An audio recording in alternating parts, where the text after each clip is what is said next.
नमस्कार, आप देख रहे हैं BP news Azamgarh Purvanchal YouTube channel. मैं विजय प्रताप यादव। आइए हम आपको ले चलते हैं खबरों की दुनिया में। धन्यवाद। रोशनी इलेक्ट्रॉनिक दुकान चांदपट्टी बाजार में शिव मंदिर के सामने सड़क के पूर्व पटरी पर इस दुकान पर fridge, washing machine, LED TV, DDH छतरी, आटा चक्की मशीन, मिक्सर, प्रेस, पंखा, कूलर आदि इलेक्ट्रॉनिक के छोटे बड़े सामान उचित रेट पर ब्रांडेड कंपनियों के उपलब्ध हैं। जिला अस्पताल में सुरक्षा गार्डों ने युवक की जमकर कमरे में बंद करके की पिटाई।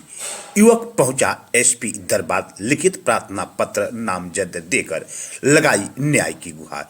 युवक का आरोप कि मैं गया था अपने परिजनों की रिपोर्ट लेने, उसी दौरान इन लोगों द्वारा मुझे पीटा गया। आपको बता दें कि पूरा मामला आजमगढ़ जनपद के मंडली अस्पताल का बताया जा रहा है। मंडली अस्पताल में युवक अपने परिजनों का दवा लेने गया था और रिपोर्ट भी लेने गया था। उसी दौरान दलाल समझकर लोगों ने, जो सुरक्षा गार्ड पर लगे थे, युवक को पकड़कर कमरे में बंद करके जबरदस्त पिटाई की। युवक की पिटाई इतना कर दी कि युवक ज्यादा घायल हो गया और एसपी से न्याय की गुहार लगाई। ये क्या नाम है आपका? हमारा नाम शैलेश कुमार यादव है। अच्छा, क्या मामला था? क्या पीछे आए? मामला ये था कि कल जो है कि जो प्राइवेट गार्ड मंडली चिकित्सालय आजमगढ़ में लगाए गए हैं, जो आर्मी से रिटायरमेंट है, तो ये लोग जो है कि बहुत सा मतलब सुनाई दे रहा था कि लोगों के साथ अभद्रता करते हैं। तो मैं अपने मैडम को 1 महीना पहले गया था दिखाने के लिए, ब्लड की जाँच करवाने। तो मेरे साथ अभद्रता किए, कहे किस औरत को, किसको लेके घूम रहे हो, मतलब इस तरह से बिहेवियर किए कि मतलब मैं किसी दूसरे की औरत को लेकर घूम रहा हूँ।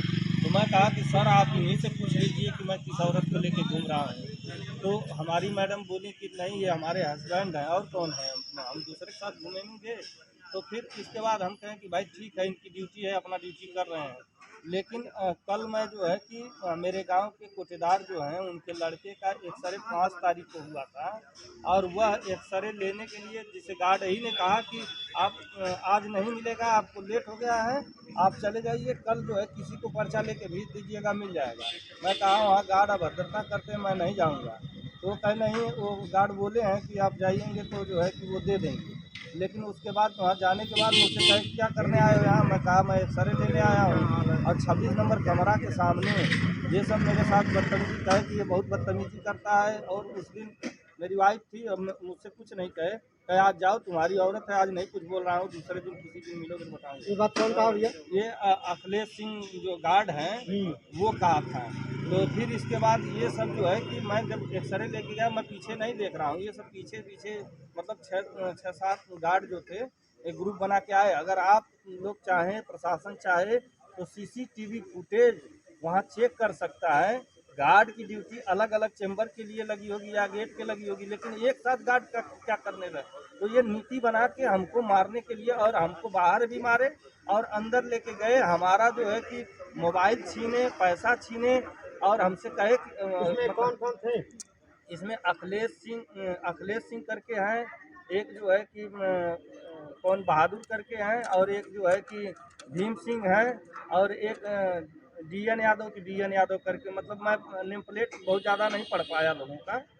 तो और मैं कहा, वो कहे कि तुम डेली आते हो।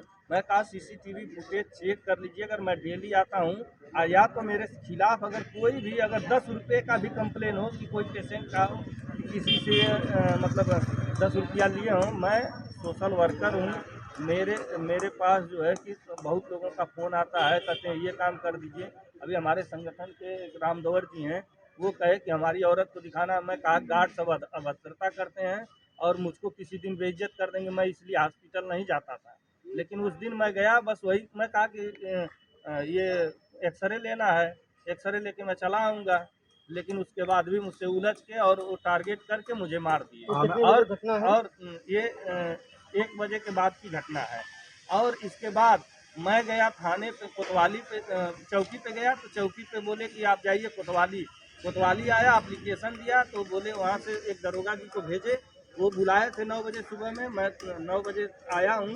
और फिर इसके बाद मैं उनको इंतज़ार किया हूँ, फिर इसके बाद फ़ोन किया हूँ, तो वो कह रहे हैं कि हमारी ड्यूटी लग गई है पीएससी भर्ती में, अब तुम कल आओ। हमारा मुआयना तक नहीं हुआ और FIR तक दर्ज नहीं हुआ, तो हम इस सरकार में क्या न्याय की गुहार कर रहे हैं। आपने एसपी ऑफिस आया है तो एसपी ऑफिस शिकायत की, एसपी से मुलाकात हुआ आपसे? आप एसपी क्या साहब से बोले एसपी मुलाकात साहब? हुई है, तो मैं एसपी साहब को सारी घटना बताया हूँ। और इनको किसी को मारने का अधिकार किसने दे दिया? ये तो दंड जो है कि कोर्ट देती है, या अगर मैं कोई चीज़ नहीं बता रहा हूँ तो मुझे टार्चर कर सकते थे, या मुझसे कुछ चीज़ पूछते, मैं नहीं बताता तब मुझे मारते। अब ऐसे मुझसे हाथापाई करके और मेरे साथ छिनेती। आप CCTV फुटेज चेक करेंगे तो मुझे मारे हैं ये लोग, और गला दबा के मारे हैं। क्या आप क्या चाहते हैं? मैं एसपी साहब को जो है कि एक एप्लीकेशन दिया हूँ, वही जो हमारे साथ घटना हुई है, मैं न्याय चाहता हूँ। अगर वास्तव में इस देश में राम राज है, अगर न्याय होगा तो मानूंगा कि ये राम राज है, नहीं तो ये राम राज के नाम पर ये जो भ्रष्ट राज है